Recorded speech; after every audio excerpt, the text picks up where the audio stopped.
क्या कभी आपने माँ के एक ऐसे स्वरूप के बारे में सुना है जिसको इतिहास वीरांगना का स्वरूप मानता है तो वही आस्था माँ का स्वरूप मानकर आज भी पूजा का अर्चना करता है? अगर नहीं सुना है तो आज हम आपको पूरी कहानी बताएंगे। आप हमारे वीडियो में अंत तक जरूर बने रहें, हमारे चैनल को सब्सक्राइब करें। ये कहानी है माँ के एक ऐसे दरबार की जिसको आस्था माँ का स्वरूप मानता है तो वही इतिहास वीरांगना का रूप मानता है। ये कहानी है माँ के एक ऐसे स्थान के बारे में जो अपनी इज्जत, आबरू और प्रतिष्ठा के लिए देह का परित्याग कर सती बन गई। ये कहानी है भोजपुर जिला स्थित बिहिया स्टेशन से करीब 500 मीटर की दूरी पर स्थित माँ महथिन की। ऐसी मान्यता है इतिहास की कि माँ महथिन अपनी प्रतिष्ठा के लिए देह का त्याग कर सती बन गई थी। आज से हजारों वर्ष पूर्व बिहिया क्षेत्र में हरिहो वंश का राज था। हरिहो वंश के राजा रणपाल काफी दुराचारी राजा था। उसके नीति और प्रथा से वहां की प्रजा काफी तंग और तबाह रहती। इसकी प्रथा से प्रजा के मन में यह चाह था कि कब इस राजा का अंत हो जाए और कब हम लोग इससे छुटकारा पाए।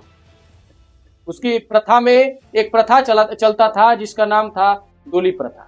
उस डोली प्रथा के अनुसार जब भी कोई दुल्हन की डोली उसके क्षेत्र से होकर गुजरती, उस डोली को एक रात के लिए अपने राजमहल में ले जाता था। जरा सोचिए कितनी घिनौनी काम थी। उस राजा को चरित्र की ओर इशारा करता है ये प्रथा। उसी के शासन काल में हल्दी सिकरिया नामक गांव में श्रीधर चौबे की यहाँ एक लड़की जन्मी हुई जिनका नाम था रागमती। उनकी शादी हरिगांव में तय हुआ था। तय तिथि को पूरे धूमधाम से वहां बारात गया। पूरी विधि विधान से उनकी शादी हुई और शादी के ठीक अगले दिन उनकी डोली जो है हरिगांव की ओर रवाना हो गई। हरिगांव जाने के लिए बीच में बिहिया क्षेत्र भी पड़ता है और राजा रणपाल के क्षेत्र से होकर डोली गुजरती थी। जब उसके क्षेत्र से गुजरती, उसके सैनिक उस डोली को रोक दिए। उस डोली को रोककर राजा के पास यह खबर पहुंची कि आपके राज्य से होकर एक डोली गुजर रही है। राजा ये बात सुनकर उस डोली के पास गया और उस दुल्हन को अपने महल में ले जाने की बात करने लगा। इसका विरोध पूरे बारातियों ने किया, जिसका परिणाम स्वरूप रहा कि दोनों पक्षों में जमकर युद्ध हुआ और युद्ध में सारे बाराती मारे गए। इतना देख दुल्हन रागमती ने उस राजा को श्राप दिया कि हे राजा, जाओ, तुम्हारे वंश में एक भी बच्चा नहीं बचेगा ताकि तुम्हारे वंश का आगे वंश चलता रहे। तुम्हारे राज में एक भी वंश नहीं रहेगा जो तुम्हारे राजमहल में दिया जला सके। ठीक ऐसा ही हुआ।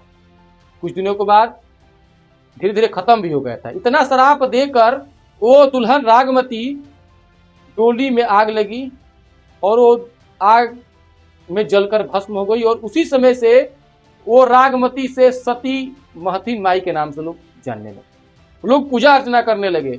माँ महथिन मानकर लोगों की आस्था बढ़ने लगी।